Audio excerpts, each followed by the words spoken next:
Walang kinikilalang edad at panahon ang tunay na pag-ibig. Sa isang tahimik na baryo sa Batangas, namumuhay si Aling Alice, isang 54 taon gulang na balo. 5 taon na ang lumipas mula nang pumanaw ang kanyang asawa. At simula noon, ang kanyang mundo ay umikot na lamang sa hardin, panonood ng teleserye, at paminsan-minsang pagtitinda ng puto sa palengke. Isang araw ng tag-ulan, dumating sa baryo si Aljur, isang 31 anyos na arkitektong taga-Maynila. Pansamantala siyang tumira sa bahay ng tiyahin niya na kapitbahay ni Aling Alice. Nais niyang humanap ng katahimikan habang tinatapos ang plano para sa isang resort project. Isang hapon habang bumabagyo, huminto sa tapat ng bahay ni Alice si Aljur. Wala siyang dalang payong at basang-basa na siya. Agad siyang pinapasok ni Aling Alice. "Baka sipunin ka niyan. Halika, magpalit ka muna ng damit. Meron pa akong lumang t-shirt ng asawa ko." Alok ni Alice. Sa simpleng kabaitan na yon, nagsimula ang hindi inaasahang koneksyon. Madalas nang bumisita si Aljur. Tinutulungan siya ni Alice sa hardin, habang binibigyan naman siya ni Aljur ng kopya ng mga disenyo niya.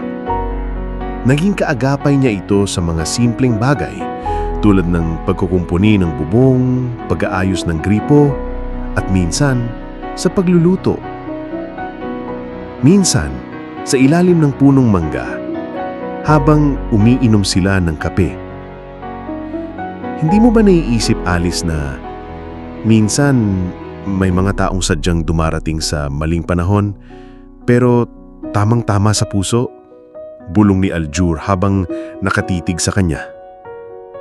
Natawa si Alice, pilit na tinatago ang kaba. "Tigilan mo nga ako, Aljur. Halos anak na kita sa edad mo." "Pero hindi kita ina, at hindi ako bata. At ang puso ko, hindi marunong magbilang ng taon," sagot ni Aljur. Hindi madali para kay Alice ang tanggapin ng damdaming unti-unting umuusbong.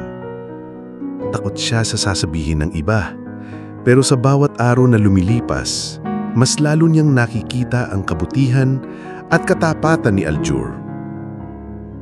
Makalipas ang ilang buwan, naging usap-usapan na sila sa baryo.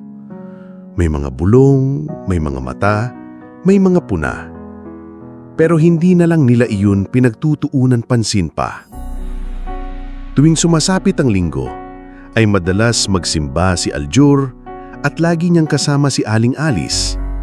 At noong sila ay pauwi na, hawak-hawak ni Aljur ang kamay ni Alice. Napansin nila ang mga kapitbahay na sila ang pinag-uusapan. Dali-dali ay nagsalita si Aljur. "Ano man ang isipin niyo, ang alam ko lang, matagal ko nang hindi naramdaman ng ganitong kasiyahan. At kung mali man ito sa mata niyo, sana isang araw makita niyo rin na ang tunay na pag-ibig hindi sinusukat sa edad, kundi sa tibok ng puso." Masaya at walang takot na ipinaalam ni Aljur sa karamihan ang kanyang nararamdaman kay Aling Alice, sapagkat sigurado siya sa sarili niya na totoo ang pag-ibig niya kay Alice. Si Aling Alice naman ay medyo nahihiya dahil nga sa agwat ng kanilang edad, at hindi niya din akalain na meron pang magkakagusto sa kanya. Marami naman ang natuwa at kinilig sa ginawa iyon ni Aljur.